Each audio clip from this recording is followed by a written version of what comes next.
Law Office Arya Agustinus Purba dimanapun berada. Kembali lagi di channel kami. Kali ini kita akan membahas mengenai seputaran permasalahan hukum yang terjadi di Indonesia. Baik, tanpa berlama-lama mari kita simak video yang satu ini. Shalom, Assalamualaikum warahmatullahi wabarakatuh. Om Swastiastu, Namo Buddhaya, salam kebajikan. Halo everyone, kembali lagi di channel YouTube Law Office Arya Agustinus Purba and Partner. Perkenalkan, nama saya Yudi Adi Saputra Navitupulu, rekan dari Law Office Arya Agustinus Purba and Partner. Teman-teman, kembali lagi. Hari ini kita akan membahas edukasi hukum mengenai laporan palsu. Dunia maya, sosial media, akhir-akhir ini dikejutkan dengan adanya pasangan selebritis atau konten kreator yang membuat kegaduhan di masyarakat mengenai konten prank yang mereka lakukan kepada pihak kepolisian. Sebelum kita membahas lebih lanjut, teman-teman, perlu kita ketahui bahwa apa sebenarnya konten kreator. Nah, teman-teman, konten kreator adalah orang yang membuat konten edukatif atau menghibur sesuai dengan keinginan dari audiensnya atau pengikut ataupun pendengarnya.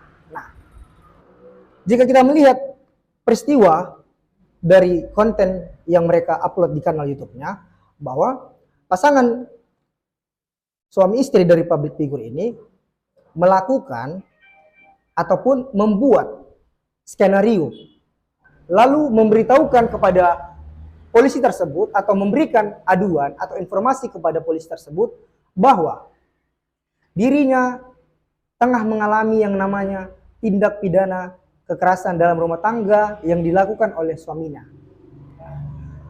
Ketika di dalam ruangan tersebut, suaminya memantau di dalam kendaraannya bagaimana alur yang terjadi di dalam ruangan tersebut. Nah, ketika sang polisi telah keluar, lalu menanggapi laporan ataupun aduan yang dilakukan oleh sang istri, kemudian tidak beberapa lama kemudian, sang suami datang lalu masuk ke dalam ruangan dan mengatakan bahwa tindakan yang dilakukan mereka ini adalah sebuah prank. Sangat miris teman-teman.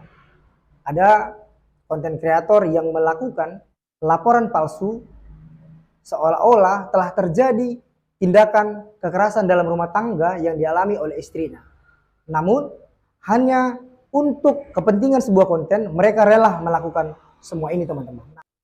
Nah, teman-teman, kita akan membahas lebih lanjut atau lebih lagi mengenai laporan palsu yang dilakukan oleh oknum ataupun pasangan dari public figure tersebut. Nah, untuk laporan palsu sendiri teman-teman, yang dimaksud dari laporan palsu adalah suatu bentuk penyampaian berita, keterangan, ataupun pemberitahuan yang tidak benar atas suatu kejadian. Nah, bisa kita lihat dari pengertian laporan palsu ini bahwa tindakan yang dilakukan oleh oknum dari konten kreator tersebut adalah perbuatan ataupun penyampaian berita, keterangan yang tidak benar kejadiannya. Nah, adapun dasar hukum mengenai laporan palsu ini teman-teman, bisa kita lihat di dalam Undang-Undang Nomor 1 Tahun 1946 tentang peraturan tentang hukum pidana. Terdapat di dalam pasal 220 yang di dalamnya menyatakan bahwa barang siapa memberitahukan atau mengadukan bahwa telah dilakukan suatu perbuatan pidana padahal mengetahui bahwa itu tidak dilakukan, diancam dengan pidana penjara paling lama 1 tahun 4 bulan. Nah, itu adalah aturan mengenai laporan palsu teman-teman. Nah, kita akan bedah teman-teman unsur-unsur yang terdapat di dalam pasal 222 KUHP tersebut. Yang pertama teman-teman adalah adanya subjek hukum atau orang yang melakukan.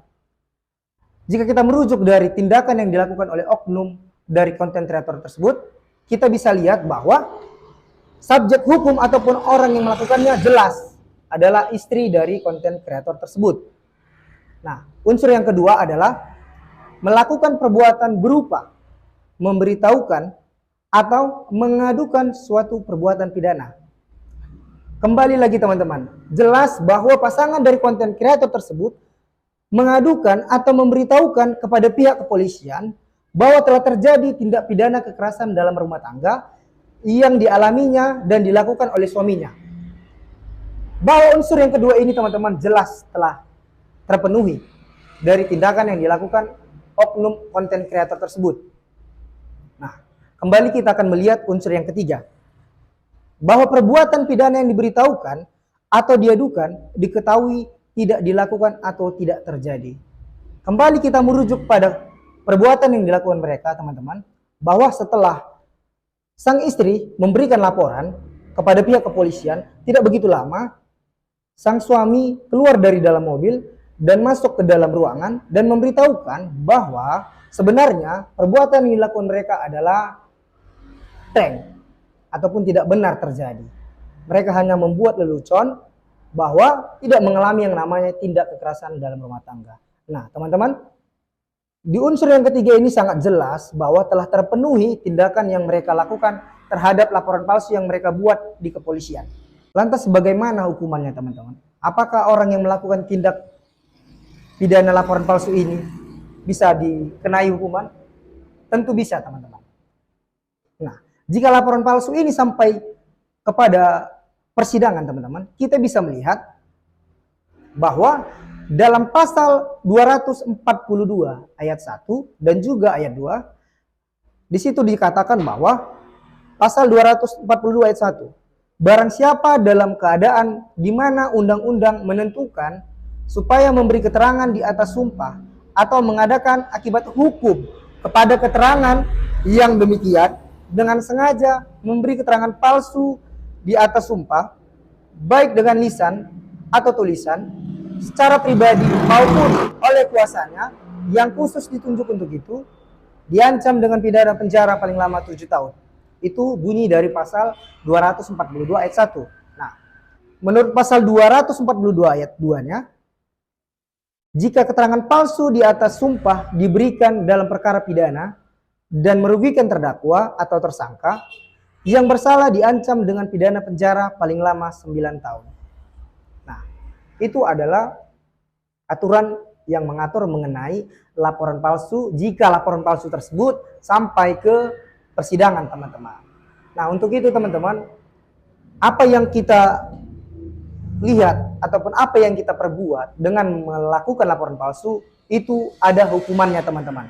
Semua itu sudah diatur di dalam kitab undang-undang hukum pidana. Jadi teman-teman, lebih baik ketika teman-teman ingin membuat suatu laporan, namun laporan tersebut tidak terjadi ataupun tidak ada terjadi, lebih baik teman-teman pikir dulu bahwa akan ada aturan yang akan menjerat teman-teman. Untuk kesimpulan dari pada pembahasan edukasi hukum kita kali ini, bahwa apapun cara-cara yang kita perbuat untuk memperkenalkan kita ke khalayak yang lebih ramai, tentulah harus berhati-hati. Jadi harapannya untuk teman-teman yang bekerja di bidang konten kreator, haruslah lebih berhati-hati, lebih menganalisa apapun konten yang dibuat teman-teman. Harapannya konten tersebut bisa mengedukasi masyarakat, bisa memberikan masukan dan juga wawasan yang lebih luas lagi kepada masyarakat, bukan malah mengajak masyarakat ataupun menipu masyarakat dengan cara membuat konten-konten yang tidak benar. Nah, demikianlah teman-teman pembahasan dari edukasi hukum kita kali ini. Jikalau ada penyampaian ataupun kata-kata saya yang tidak berkenan di hati teman-teman, teman-teman bisa memberikan saran dan masukan melalui komentar di bawah ini. Demikianlah teman-teman, dan jangan lupa untuk like, share, subscribe channel YouTube Law Office Arya Agustinus Purba and Partner. Sampai jumpa di lain waktu teman-teman.